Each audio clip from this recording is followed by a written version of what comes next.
This podcast is a casual conversation about mental health. All topics discussed are based on our own personal opinions and should not be interpreted as professional advice. If you need assistance with your mental health, please contact a healthcare provider.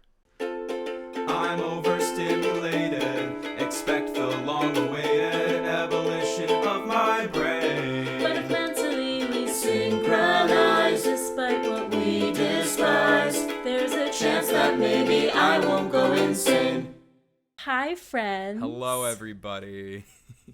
Welcome to Mental Sync. Welcome to Mental Sync. It's the only show where there are two of us because we can't socially handle many more people than that. Yes. I'm Emily. And I am John. And today we're going to talk about social anxiety and Oh, yeah. parties Oh, yeah. and social gatherings. Social anxiety and at parties, even, Yes. perhaps. And maybe leaving for parties and all those kind of fun things. Oh, my God. We're going to get into all the stress. It's going to be great. Yes. So much fun. It's so fun. We love social anxiety. Love social anxiety. It's so good. It's my favorite thing when all your friends are hanging out and they're like, do you want to hang out with us? And you're like, man, I'd love to. I just can't emotionally bring because I'm myself to do anxious. so. Right. Are you busy? No. I'm completely open No. and free, but just not going to be able to swing it. My God. So I guess a good thing to get into, since everybody experiences social anxiety differently, would be how it affects you and how it affects me. And then we can just tell some stories about it and how we've coped with it and whatnot. I love that plan. What a great Cool. plan. So I'm going to ask you first. Okay. For funsies. Yeah. How does social anxiety affect you God. in the party setting? Let's focus on parties today. Yeah. Well, I mean, what a great question, first of all, Emily. Thank you so much. So, yeah, listen, we've talked about how different size and different types of social gatherings affect both of us very differently. Yeah. I would also like to say, before I get into this, I am struggling with, I'm not struggling, but I'm recovering from COVID, so apologies to everyone for my voice being what it is. But You sound beautiful. oh, God, thank you. I would consider myself to be a fairly social person. A lot of my best friends, if anyone's listening to this, is laughing at me. But yeah, I consider myself to be a social person. But it's social gatherings of certain types, like parties, that make me nervous. And I've wondered for a long time why. Because sometimes at parties, I really thrive. And sometimes I just don't. And I've been trying recently to figure out the difference. I think what I've realized recently is there are a lot of factors, but the biggest one is socially, I'm strongest when I can have conversation. I'm strongest when I can, like, talk to people and, like, you know, that's just where I'm skilled more so. So if I'm going to a party where the music's going to be loud and it's going to be especially a lot of dancing, even though I love to dance, where, like, communicating with people that I don't know can only be done through, like, body language. As someone who... That's not it for you? That's not it for me. You know, we'll get into the body dysmorphia another time, but, like, when, you know... When I feel very disarmed when I can't talk to people, and especially when, you know, everyone's absolutely shit-faced and the only conversation that you can have is very surface level, like, oh, I love this song. What? Yeah, it's just really crazy. It just doesn't. I don't know. It doesn't do it for me. And a few weeks ago, friends and I were going to a party and we weren't gonna know, like, anyone. This was like a friend of ours was like, oh, my friend is having a party and it's an open invite, come on through. And we were all like, yeah. Let's do it. And the idea, I think for me, the where the stress really starts to come in is right before the party, choosing what to wear. I don't know if you like feel the same way, but yes. I get crazy self-conscious about, like, my clothes and about, Me too. you know, not only, like, how I'm going to be presenting myself, because, you know, in that it's always, it's a presentation. Yeah. But, like, how much am I going to sweat? How Yes. much am I gonna, like, how mobile do I need to be? I don't know. Yeah. It's just, do I look good in this versus this? It just See, becomes a whole thing. I resort to wearing things that cover my body, even if I know Yeah. I'll be hot, because Yeah. I'm just insecure Yeah. about my body. So Same. I will wear like a sweatshirt. Oh, yeah. Like That's even if there's gonna be like sweating, I'm like, it's fine. I'll just sweat inside this, and I'll be miserable, and my hair will look a mess. But at least nobody will see my but body. no one will know. No one will know what I look like underneath my sweatshirt. Yeah, no, I'm definitely one to keep my jacket on at a party. I'm Yes. always, and like, I don't prefer winter to summer weather-wise in any way, but with parties, it's at least knowing like, oh, like, is it cool if I like wear a sweatshirt to this party? And usually people are like, well, it's like dress like you're going to a bar, and I'm like, Yeah. I would wear a sweatshirt at a bar. And then people I are would like, wear a sweatshirt every day for the rest of my life. I would, right. Like, you don't tell me that I'm not allowed.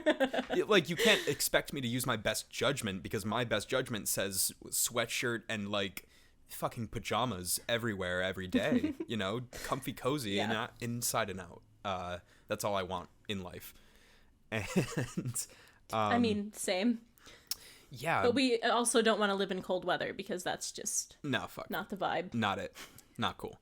But yeah, so like in going to the party, there was the whole stressful like getting ready, getting my clothes together.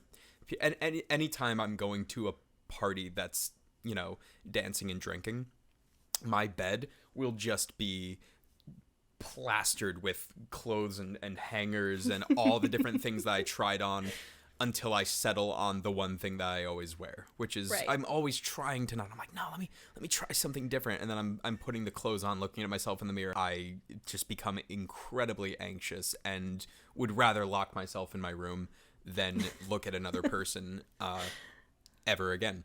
And Fair. I think one of the worst examples, or the strongest examples that I have of this is back in college.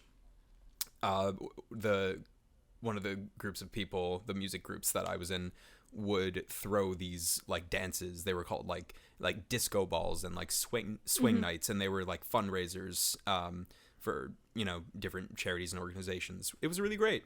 And it was the Hart School of Music, and so the music, it would always be a live pit of all these really talented musicians. Whoops, hit my mic. That go to the school. And it was always a blast, a lot of fun. But I would lose my mind trying to go to these. And I remember one night, one of the guys had asked if I could film like the band playing. And I was like, yeah, I can totally do that. And it was a 50s themed swing night. And I got myself ready. I didn't really know how to dress like I was in the 50s. So I just kind of went for like clean dork look, pretty much. Like I don't know. That should be a new style. Like I mean, casual, the idea was business like casual, clean dork. You look at that guy and you're like, he's a loser, but he looks great right now. No, I'm just kidding. No, it was, but I tried to do the George McFly was kind of what I was going for. The like bow tie and like glasses and the hair like perfectly to the side. And I was walking to the building with my like film case and all that stuff, and some other students on campus that weren't part of the event were like walking by me, and I saw them look at me and they were confused, which is completely fair, because why did I look like this? But I had a mental breakdown. I had a complete panic attack. I went into the Hart School, but then I just went into like one of the rehearsal rooms with the piano, and I just kind of like sat there and just like I was not doing okay. And I felt terrible, but I really had to come to terms. I was like, I can't go to this event right now. Yeah. Like the idea of being a physical presence there right now, like I can't handle that. And so, I had to text my friend to be like, I'm so sorry, I can't make it. And I felt really bad because I totally let him down. It was, he's an incredibly nice guy. He was more concerned with me and how I was doing. Right. But, I felt bad that I couldn't record the show. And, yeah, it can, it sucks because a lot of the time party anxiety feels like it really only affects you, but like there are instances where it can affect other people at the party. Absolutely. And it sucks. And when we were talking about creating this episode, just so everybody knows, one of the main reasons I wanted to talk about not just parties, but social gatherings is because I'm someone who doesn't go to parties. Like, the idea of that many people in one room really freaks me out. But I can go to a concert, which I don't understand. But that's a whole nother conversation for a different time. That's different because there's something else going on because a party is just like the gathering is the event. The being with all those people is the event. Whereas a concert, like, theoretically, if there was one person there, the concert would still happen. Like, that's not what the focus is. I feel that's true. But I think also, I mean, in high school, I never really went to parties anyway. I was just too busy. I was doing a lot of other stuff. And then in college, I just went to a school where everybody was a bunch of nerds. So we all just focused on our science and like, I mean, we would all go out and we'd have fun, but a lot of the way that my friend group in college would get together was more so like small little like, hey, we're going to make dinner and like drink wine. And most people would be like, that's fun and intimate. And I kind of like, that sounds like a great time. But I was like, I don't know how I feel about that. And it's not because I didn't want to be with these people, but it's because the whole idea of just showing up, even if I have to show up alone somewhere, that's hard. And end of game. Yeah. It just turns off Xbox. Game over. Shut down. Rage quit. Done. Literally. But I guess an example of how I feel about gatherings in general, I had a really close-knit group of friends in college, and there was a time where they were like, oh, it was just going to be 4 of us total. Uh-huh. And they were like, let's go to Bonchon, which is like a Korean barbecue place in Boston. Well, in Massachusetts. Have you been? I haven't been. I just love Korean barbecue. I don't know if it's like a Massachusetts thing, because there's like multiple in Massachusetts. Never heard of it. Sure. Anyway. But so they're like, I lived maybe like a 4-minute walk away from this. So they were all going to meet because they lived in a different part of Boston than I did. Mm-hmm. Because for some reason I just love Allston, which is just Rat City. And they were all like, no, we live in the nice part of Boston. I'm like, no, grunge. We love grunge. So, but hey, if I didn't move there, I would have never met my fiance and we would not be getting married in September. So Aww. How cute. Anyway, so they were like, we'll meet you at Bonchon. And I was like, cool. I was so excited to like go out with them. And then they were like, oh, by the way, we're going to bring this friend that you don't know. Obviously they didn't say it like that, but I was like, right. But that's, cool. That's how you hear it. That was it. That was it for me. By the way, you're going to be required to present yourself to a new person. Yes. And I was planning on going to Bonchon with like a messy bun in like a sweatshirt and leggings, and then was like, who is this person? A new person? Are they like, oh, I don't know how I feel about this. It physically made me sick to think about going to meet this new person.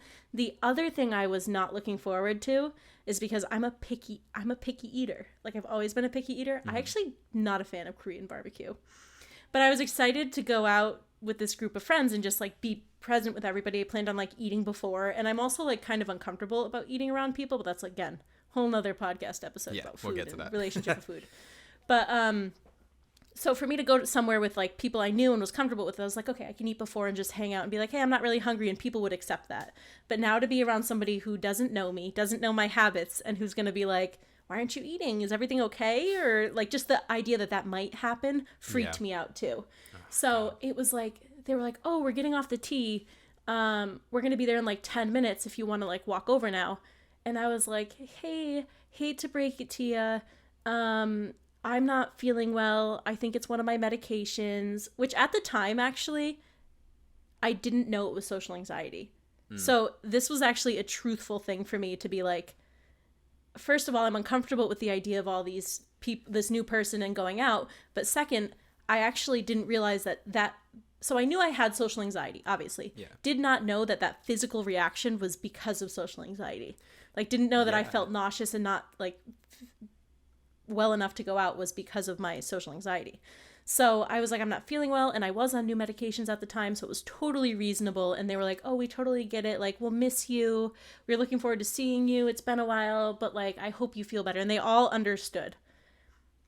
Then I was at home doing whatever, and I'm seeing them like post on Snapchat and Instagram, and they're all having like so much fun. And I was like, that looked like fun. I wish I went. Yeah. You know, like very like stuck at home, and I just felt like shit. Honestly, I felt bad that I missed it, and I was like, I could have totally gone. I would have had fun. And I also know that there's been times where I felt that way previously, and then I just suck it up and I go because I'm like, whatever. These people really want me there. I'll just go. I was just, I usually have fun, so I was beside myself like thinking through all of this, and I was like, I would have had fun. It was like a small thing. That new friend, whoever they were, like looked really nice, and they looked like they had fun, and it just all blended well, and I would have been fine if I went. But yeah, no. So I even have anxiety around just like small intimate gatherings rather than going to parties. And the times that there were parties that I was invited to, like some of the frat parties that were like in Mission Hill, I'd get invited to those by one of my friends who would go like all the time, and I'd be like, I'm good. And finally one night she convinced me. She was like, we're going. We're gonna go to this party. You're gonna have fun. And let me tell you, when I sat on the couch the entire night and just observed everything, I did not have fun. No. I was like, no. And then people were talking to me, and like everybody was just so intoxicated, and I was too anxious to drink because I was like, if I get really drunk here, like what if like I can't get home? And Yeah. that's a whole nother thing. That's another thing. I mean, that's something that I do want to get into, actually. It's, you know, it's funny, too, that you say, like at the time you didn't know that was social anxiety, because, like, I didn't know in my situation either. Like, we can talk about this in retrospect and say, like, oh, I was having a panic attack. I would, you know, at the time, I thought I was just being no fun. I was feeling like shit about myself. I was sitting there, like, I thought that I was just deciding, like, I don't actually want to go to this party. I felt like I was making excuses for myself, and I didn't understand like what that was, and I just it felt like I was putting myself in this situation. It was such a weird, you know, that didn't help the panic either. No. But getting to alcohol, I think that's a big thing that I want to talk about too. Is it's not that I don't drink ever, but I'm not a big drinker personally. It's not my Me neither. go-to thing, and I think that's just, I don't know if it's a depression I mean, you know, a lot of people have depression and don't have these symptoms, but I've always found that alcohol depresses me. I've always found that like I'll drink and then I'll start having a little fun, but the second that I'm not being actively stimulated, I just kind of shut down and get very low energy and just want to sit on the couch, and it just doesn't, I don't know, like I go back and forth. It depends on the day. It depends on the season. It depends on all these different factors. But it's so hard going to a party or social gathering where everyone is drinking. Like at a big party, most people that have social anxiety but like going to big parties, I find, will drink to, you know, to cope. Like they'll drink to relax, like to feel better. Yes. Whereas I try to not drink to feel better, but then you're like the only sober one, and then like that's the whole thing. Forget conversation, that's gone, and it just feels off. You just feel like not present in the party, not like with everyone else. But then with small gatherings, like you were saying, if you're like, oh, I'm not really in the mood to drink, then everyone's gonna know, because there aren't enough people there to, and not people aren't getting like shit-faced necessarily, but it's just this weird social pressure of like, I don't want to come across like I'm not fun, and like friends, like you can talk about peer pressure for forever. Like my friends aren't gonna make me drink, but I feel like a lot of people see that as like, oh, you don't want to drink because you're nervous about how maybe you might act when you're drunk, or you might you're nervous about drinking, and that's something to overcome. And it's just like, no, I'm just not really in the mood. I don't know. It's a whole thing to get into. Yeah. And with drinking too, I'm not a big drinker, but like I do if it's an intimate group of friends that I'm very, very close to. Like Victor and I have a really close circle. And if they're going to throw a party, I'm 180% comfortable with those people that I will go and I will drink, probably more than I should. But I rarely drink, and there's times where I will go to these parties and just want to be around everybody and I want to have fun, and then I don't want to drink.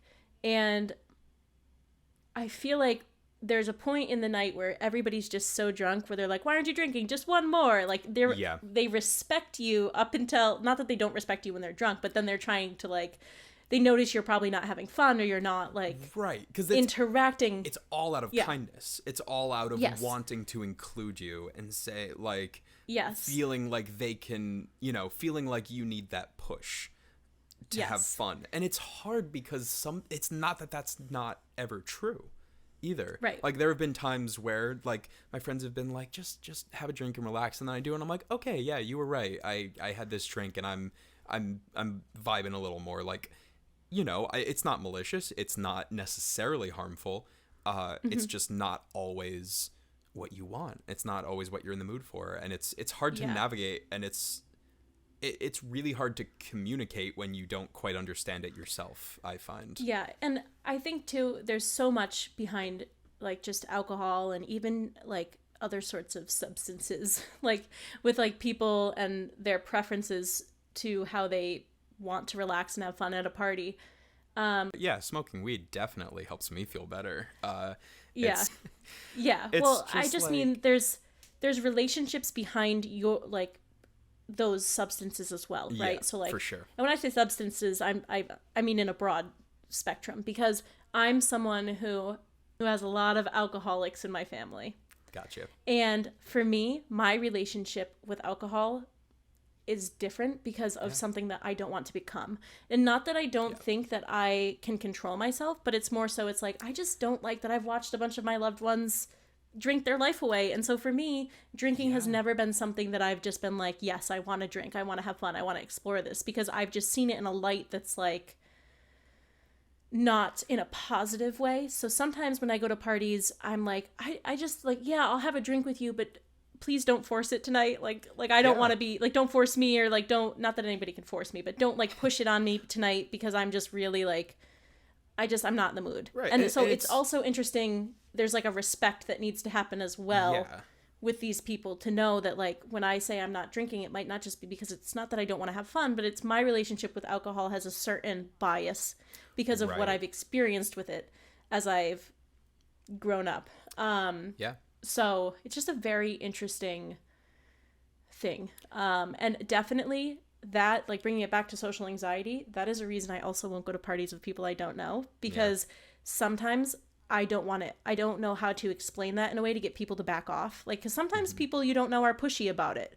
And again, I don't think anybody's really trying to be rude or anything, but it's hard sometimes when people are like, no, just have a drink, and you don't want to be like, I don't want to drink because I don't want to be an alcoholic, and alcohol makes me nervous, and like, right, I'm not about to sit down and explain my family history, my trauma around alcohol. Not that that's in my family necessarily, I don't know, but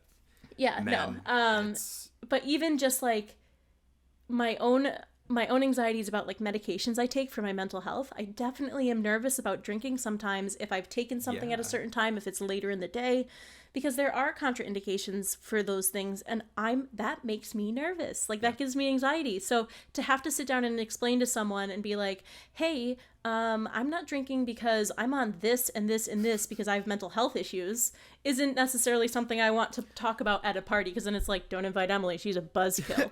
Like, oh, that's a gross. She talks about depressing shit if she comes to a party, and I'm like, no, I just, it's like, that's sometimes the only way though that you can get someone to back off if they're really like pushing it. Right. Well, because that's the thing is it's when someone's like, oh, do you want to have a drink? And you're like, no, I'm good. Hopefully what you want is for people to be like, okay, yeah, no worries. But if people are pushing you, it feels like you then have to be like, well, I've put together this little presentation I'd like to show you. Could everyone take a seat, please? Now, these are the medications that I'm on. You're wondering probably, how does alcohol affect those medications? I'm glad you asked. Thank you. And, like, I'm not trying to, like... Next slide, family history. Right, because then then you're that person. And it's just, I don't know. It's just easier to give the simple explanation. Sometimes, honestly, sometimes I'll just be like, oh, I'm not drinking right now. And like I pose it as more of a decision of, oh, I'm taking this time to not drink. I find personally, I don't know if this is, good. I keep hitting my mic. I'm sorry, everyone. It's okay. I don't know if this is good advice, but it works for me. I find that if I need someone to just like back off and not ask, I'll say like, oh, I'm not drinking right now. Because if you're on the fence, if you're like, oh, I don't know how many drinks I want to have right now, people are much more inclined to push. But if you're like, oh, I'm making a active decision right now to not drink. Yeah. For the most part, at least more so, I find people will see that as, oh, okay, like that's like a thing, and I don't necessarily know what's going on, and I'm not gonna push. Like it just implies a lot more that makes people hesitant to. I think that's good advice because I think it gives people something to potentially say, like an idea if they're feeling pressured to drink. Like I think that's good advice. It's a I have a really dumb comparison, if I may make it for a second. But of course, when I'm explaining to people that I can't have dairy, because for our audience, I am not lactose intolerant. I have a dairy allergy. And it's fine. It doesn't like matter, but the difference is that like if you're lactose intolerant, you can still have things like yogurt and like harder cheeses, and you can take a lactate pill. It's fine. But every single time I'm like, oh no, I'm allergic to dairy. Every time people are like, well, just take a lactate pill, or like, oh, is your tummy gonna hurt? And I'm like, no, it hurts my body. Like I have a yes. Like it's minor. It's not, it doesn't really affect me, but it makes me really nauseous. It hurts my body. And so I honestly have gotten to the point where people are like, oh, like you can't take a lactate pill. And I say, no, I am allergic. I will have an allergic reaction if that has dairy in it. And then people are like, oh, okay, got it. Oh, okay. Yeah. And I'm just like, I don't want to feel like I'm lying to people, but it's just like, I don't know. Can we assume that maybe I've thought about that? Can we assume that maybe, if you're like, can't you just take a lactate pill? And I'm not going to be like, oh, like, yeah, no. Those exist. Cheese is fucking delicious. I would love to have a solution. I'm not just being difficult. Yeah. There's a reason. Anyways. Yeah, but apply that to alcohol, and that's my advice. Yeah. Well, I think too, like that's been another thing is again with my edit that cough out. That was gross. Of course, it's fine. But again, I think that brings us back to the whole idea of why we have some things that contribute to our social anxiety. Yeah. So for me, drinking is a big thing for me to like consider. Is everybody going to be drinking? Like what is the vibe that I'm walking into? Right. Is it going to be a drinking event? Because if it is, I'm probably going to get really anxious about it because I don't know how I'm going to want to attend to this and be like, I don't want to drink, like I just kind of want to be here with everybody and everyone's like presence. Yeah, but parties at bars especially, that's like a big thing, I'm sure everywhere, but like in New York especially for people's birthdays, they're just like, everyone just go to this one bar.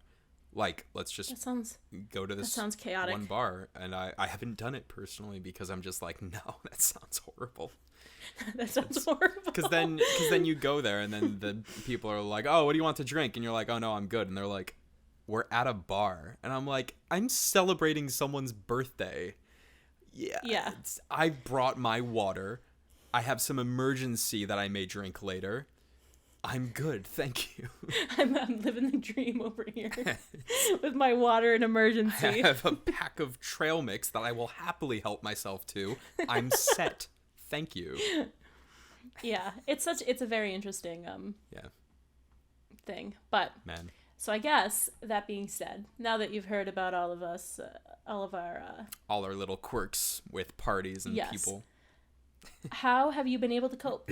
Like, what has helped you in a situation where, again, you're not pushing yourself to go to something you genuinely don't want to go to, but you know that it might just be your social anxiety? What has helped you push past that, I guess, I Yeah, don't know the the word for that. the Like that blockade of, I know what you're saying. yeah, Yeah, that wall, the wall. that wall of like, Yeah, yeah, I'm yeah. not going, I'm anxious. What has helped you cope with that so that you can go to whatever it is? Yeah, it's tough because I'm still.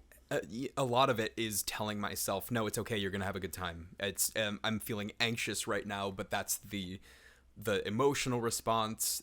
Like, that's not logically what's going to happen. I'm gonna go and I'm gonna have fun, and it's about, like, I try to push myself and do that. The problem with that Right. is that it's not always true. And like that party that I went to a few weeks ago with friends,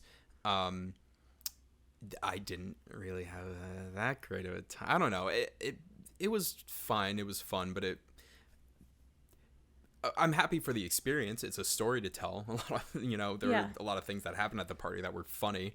But it wasn't my type of scene, and so I'm still learning what types of parties I'm going to have fun going to and what types of gatherings. So it's hard to, like, push yourself in Yeah. that sense. But, at the end of the day, having an ally, going with someone, you were saying going alone is Yes. the word. Like, going alone to a party is Showing like up not like even by a yourself thing. is like, no. No, if No. no one else I know is at the party, I will not be going to that party. That's a hard no Yes. for me.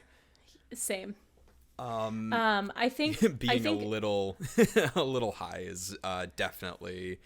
I'm not Helpful to for you. necessarily give that as advice. Please be responsible, everyone, at all times, and don't drink or do drugs if you are under the age of 21.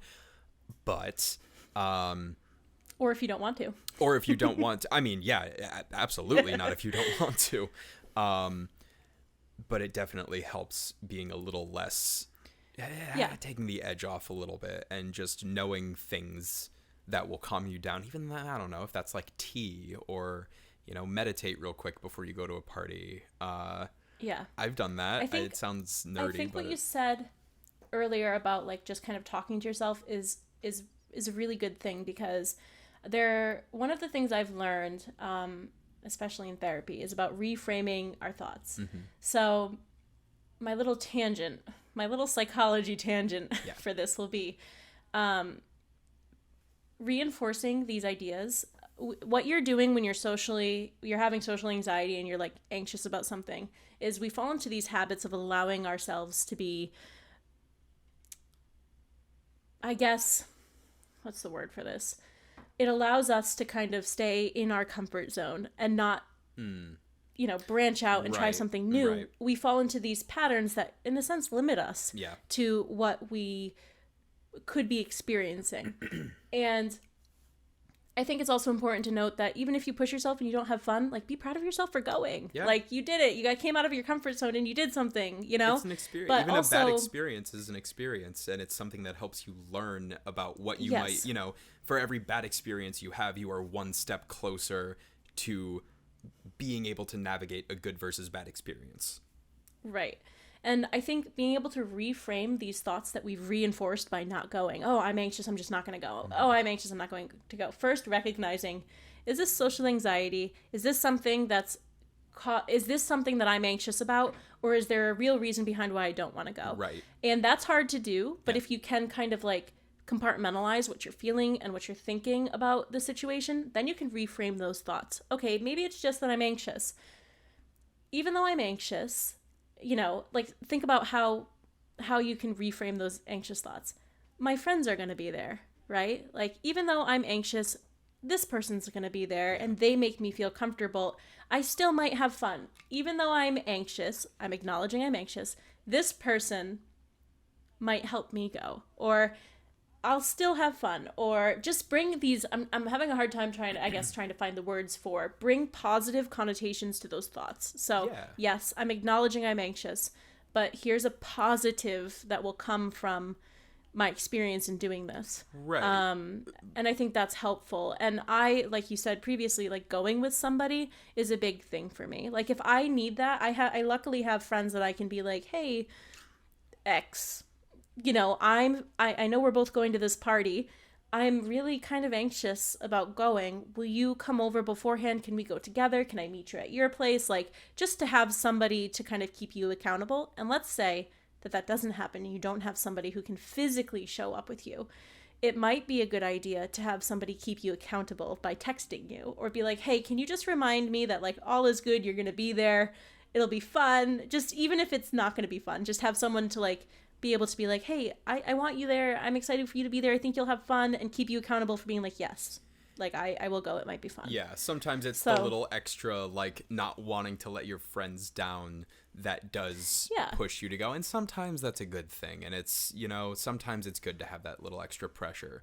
And it's tough because it's such a, you know, anxiety is, you're having such an emotional response that I agree. Sometimes it takes a logical, like, series of reasoning to talk yourself down and say, okay, like, I am anxious about this, but I know I like this, and that's going to be at the party. I know I like these people. These are going to be at the party. Like, logically, I do think this will be fun despite my feelings. And it's hard to do Absolutely. that. I think another thing that definitely helps me is having an escape plan, because, you know, the safety net of having another person there is great. But then the anxieties that come up are the what ifs, the like, okay, but what if it isn't fun? But what if I'm not having a good time? What if whatever? Have an exit strategy and know, like, okay, I'm going to do this until it's not fun, which might be immediately. And knowing that you can show up and just be like, I'm gonna dip. I'm out. This is not for me. I'm going to leave. Okay, bye. And having a backup plan of, like, for your night, even, you know, saying, like, knowing, you know, I can take an Uber and go home, or I can just, like, hop on the subway, get home, or the T, depending on wherever you live. But, you know, sometimes you drive to a party, and I don't know, it's always good to have an escape plan and know, okay, if this doesn't work out, I'm gonna go home and I'm gonna watch my favorite movie, or I'm gonna, you know, do some other kind of social thing that will fulfill me, even if that's playing a game with friends online, even if it, you know, so that it's still, like, have a backup, not event planned, but, like, something that doesn't make you feel like, am I going to have fun with my night or not? Something that's like, I have two options. I'm going to try this one, and if it doesn't work out, I'm just going to lower the bar a bit. And, you know, and even easy if on yourself. that plan... Yeah, and even if that plan is, well, if this doesn't work, you know what, I have some stuff to get done at home, or I can go home and read a book, or I've been wanting to watch this movie, you know, just anything other than, you know, being like, oh, I have to go to this party, I have to stay here, because you can leave at any time. So I think that's a really good point, is to be able to have an exit strategy, or just to be able to, like, or if you go into it, have a set time, right? Like, if you're like, oh, I'm anxious about being there too long or whatever, be like, no, I'm leaving by 9. Maybe communicate that party this by with 9 people. PM. Yeah. Hell yeah. Don't stay up till 3 a.m. Just kidding. But, like, let's just say it's like an earlier thing, and you're like, oh, I'm gonna, I want to leave by 9. Communicate that if you can. Yeah. Be like, hey guys, like, I want to come, I want to hang out, but I have stuff to do tomorrow, whatever, you know, and I will leave by X time, and then stick to it, you know? Yeah. And then if you're having fun and that's really not the reality, like, you don't have to, like, actually leave by 9, be like, you know what, I can extend this. Like, be flexible with yourself, like, allow yourself to have options, and don't feel like you're stuck. You're not stuck. You're never stuck. You can leave. Like, yeah.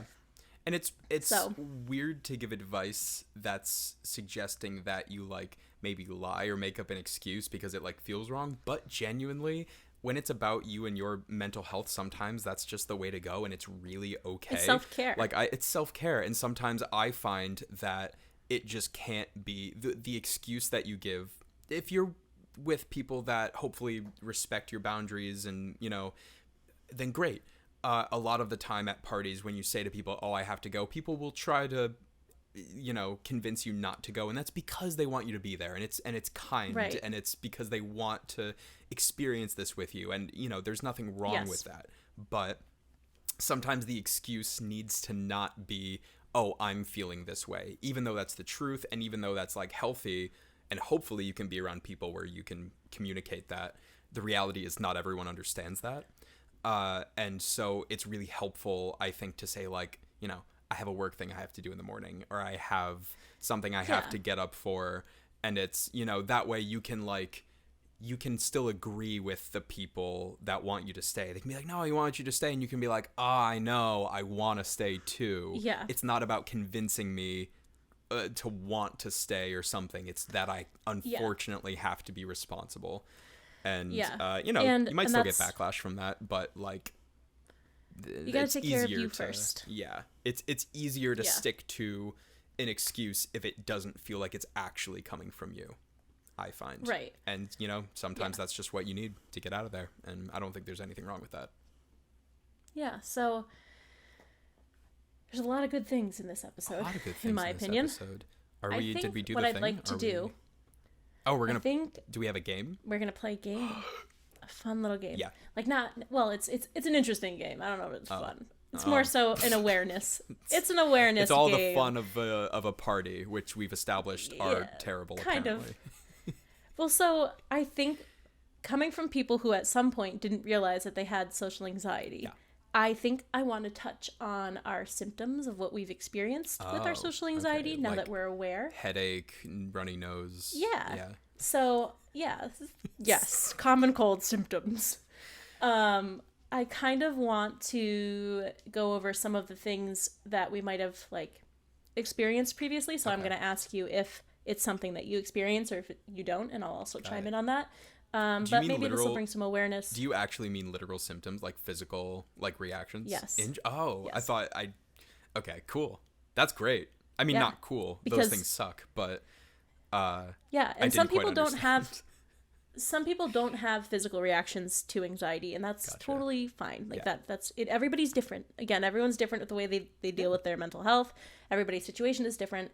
I happen to have symptoms, like physical symptoms Mm-hmm. of anxiety, especially with social anxiety. So I just kind of want to see, maybe we'll bring some awareness to somebody Yeah, who didn't realize that this was social anxiety. Honestly, I'm s- not a even symptom. sure I'm conscious of the physical reactions. Like, I've gotten to a place where I'm good at checking in with my body, which just comes from meditation, but I'm good at feeling like, oh, okay, this is how I'm feeling.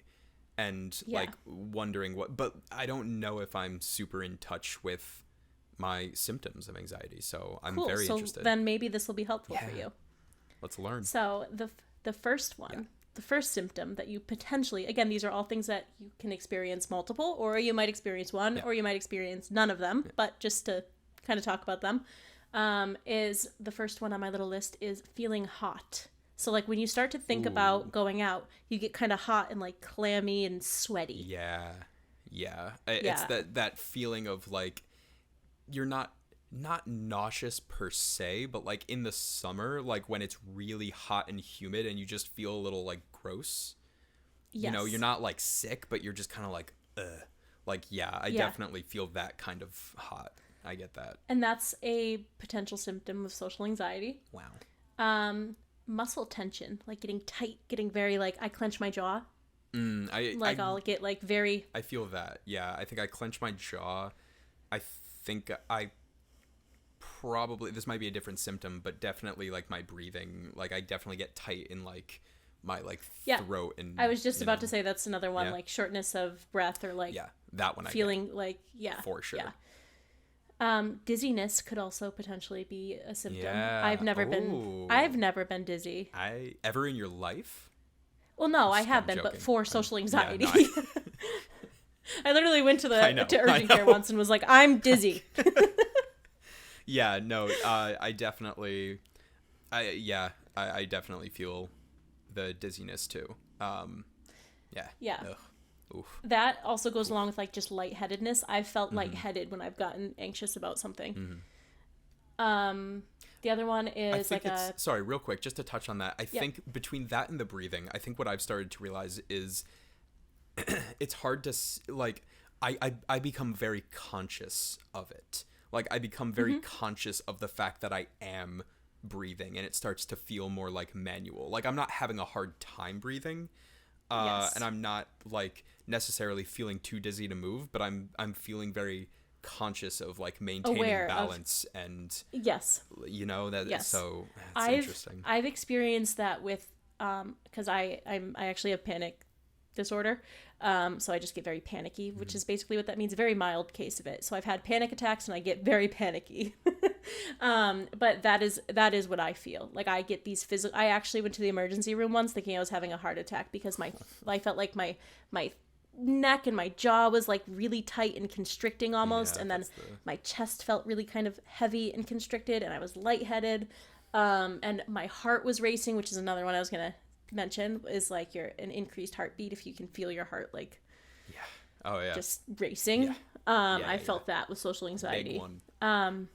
Yeah. That one's an And then intense one for me. oh yeah. Then the other ones are like either an upset stomach, like we're just where you're kind of like, ugh, I don't feel great, and nausea.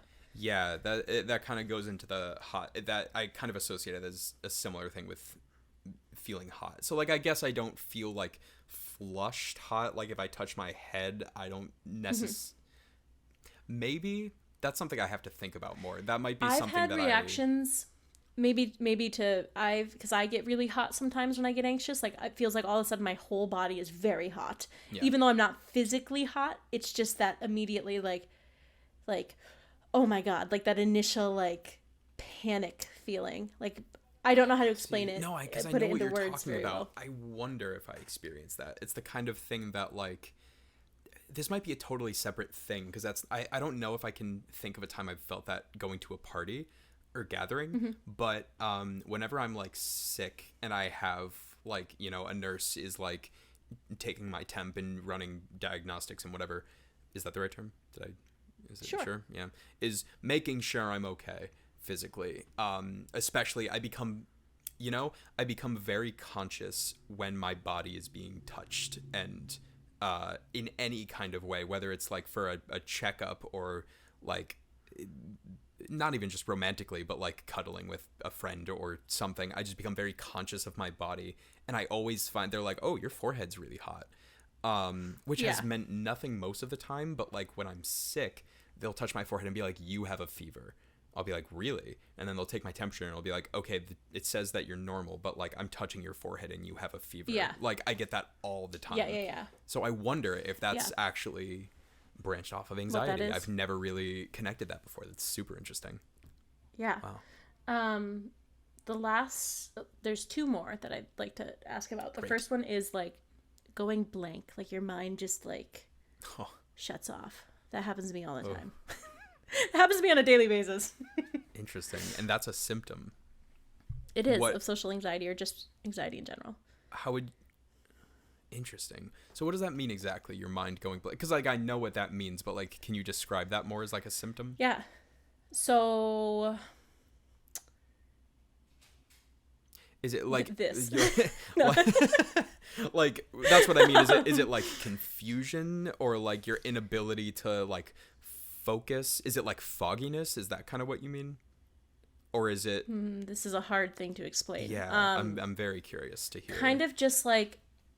So let me try to think of a time where it's happened to me when I've been like in a social gathering. Okay. I guess it's almost like, so there was this time I went to that frat party with my friend who like convinced me to go. And we like showed up and I was there and people were like so excited and whatever. And I was like standing there and I was like, what do I say to people? Like, I don't know how to be around. Like, I don't know how to, like, what do I say? What do I do? Do I have something to contribute to this? Like just that being in, like, I just wasn't able to, like, think about anything and get something out. Like, I felt stuck in my own, like. Okay. Because. I don't know how to make that make sense. I think, because I think I know what you're talking about. I feel like I've experienced that, but to me, it doesn't feel like my mind is blank. It feels like I'm overstimulated. Like when to me, what that sounds like is when I feel so overstimulated with thoughts that I can't stick to anything. So like there's so many thoughts happening that I can't follow a single train of thought. And it does kind of feel like being blank, but also very, very busy. I know that feeling. But the feeling that I'm referring to is more so that there's nothing there. Okay. Zero thoughts. Nothing. Like I'm like, it's almost like when you're trying to think of a word. Yeah. And you can't. And it's like you're going like and you're just like it's just not there. It's just not there. Like you can't find it. You can't find the word. Yeah. And not that there's a bunch of stuff like running into your head like is it this word, is it that word, but you're just like what is that word? And there's nothing. Like there's like that blank like nothing. I don't know if I can. It does make sense. I don't know then if I can say I've personally experienced that a ton. I definitely find myself being overstimulated more than anything else. Yeah. maybe I Which again, maybe I this is have just and like it a hasn't. short list. Yeah, well, I mean, maybe I have and it hasn't stood out to me, but I Yeah. can't think of Well, again, that. these don't have to apply to everybody, and I No, also no, think no. there's way more symptoms than just these. I think these were some of the ones that I pulled that were like more common. Yeah, no, You know, that that makes like sense. and then the last one is trembling. Oh, yeah, I do that. yeah, Like shaky, like you'll be yeah. standing there and you're like, I don't know why I can't stop shaking. Yeah. Everything's shaky. I Like, will yeah. find that especially if I'm like trying to like roll a joint before a party, and I'm just like, okay, Just yeah. just get in the thing. Yeah, just fucking work. Yeah. Yeah, so Ooh. yeah, so those are all fun little symptoms of anxiety in general, but also that can be a symptom of like if you're experiencing those in response to having to go to a party or a social gathering, you might you might not. It might be a sign that there's some sort of social anxiety happening. Yeah. And even if that's not a consistent thing, not saying you have social anxiety, but that could potentially be a reason, that could be something that's happening. Is for this instance, maybe you're just having a little bit of social anxiety.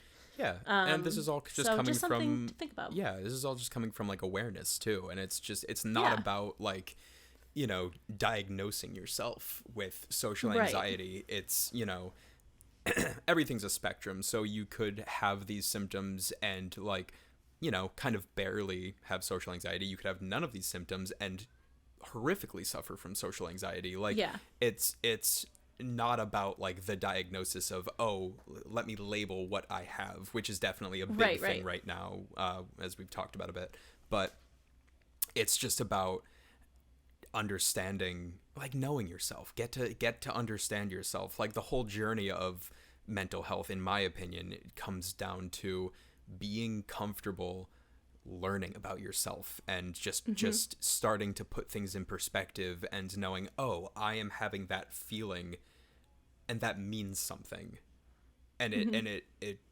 could mean that there's a solution to it. It might mean the solution is to avoid doing whatever you're doing, but like the steps to solving that and to like bettering yourself and just having a stronger mind and relationship with yourself, I think Absolutely. just comes down to Self-awareness. self-awareness. Listen to your body, listen to your mind, Yeah. and just go easy on yourself, man. Just go easy on yourself. It's okay. Yes. It's cool. It's fine. It's no big deal if you're not meshing with the social setting. That's not a problem with you, and it's not a problem with your friends, and it doesn't mean that you guys aren't compatible. It just Absolutely. might mean, believe it or not, that you're your own person with your own set of needs, and that you can't just go off of what's working for everyone else.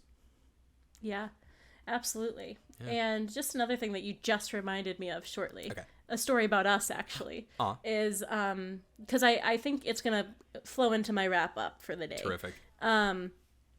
Just about being comfortable and knowing kind of your boundaries. And if you don't want to communicate that with people, you don't have to, but just being aware of them. So for example, there was a time where I came to see you when you lived on campus, and you're like, why don't you just like stay the night and just like, it's okay, you can just sleep over.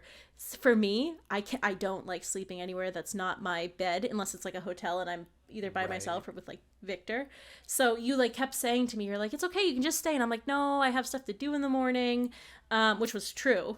But for me, it was more also like, I actually did have stuff to do in the morning. I could have slept over, but I was uncomfortable and couldn't communicate that. And it wasn't anything that like you guys did or anything. It was just so I do this still to this day to everybody. I'm like, no, it's okay. I'll just go home. Like, I'm okay to drive, and I didn't drink a lot that night anyway when we were together. But it's just one of those things that if that's something that you're not capable of doing, then don't feel, try your best to be like, it's okay that this isn't something I'm comfortable with. It's okay that I want to go home. This is my boundary. I'm respecting myself. Which I wanted just to bring that up because I think that that's the biggest thing for the wrap up for today. Number one is always pet some dogs. Always. Pet some dogs. 100% of the time. Pet all the dogs. Pet a dog. As long as they're not working dogs and the owner says that you can pet the dog. Yeah, ask make sure for you can pet the permission dog. first. Yeah.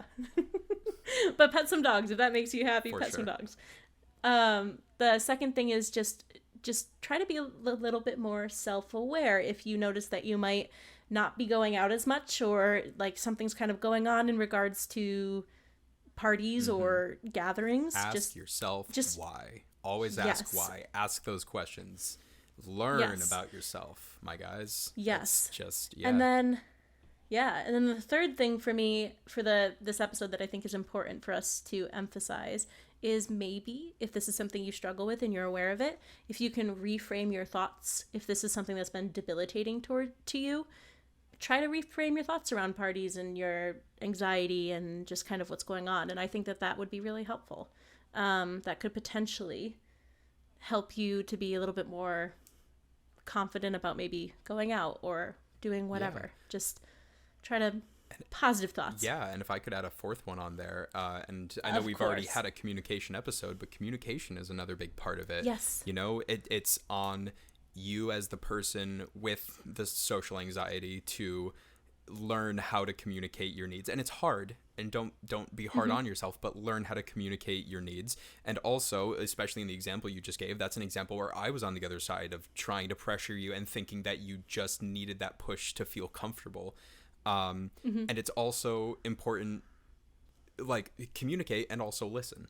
Communicate your needs, and also be comfortable with the idea that you may not understand other people's needs, and that, you know, try to create a comfortable space for other people to communicate their needs. Which, for the record, you did a great job. You just accepted what I was saying, and you were like, cool. You're like, cool. If that's what you want to do, that's fine. I mean, I was like, thanks. There are tons of times, I'm sure, where I haven't done a good job with that. And, you know, it's... I don't know. You're pretty good. Oh, thank you. But, I mean, it's not about whether or not you're good at it. It's about whether or not you're willing to learn and improve, I think. It's, you absolutely. know, you can be great at it and still mess up, and you can be bad at it and still then do a great job.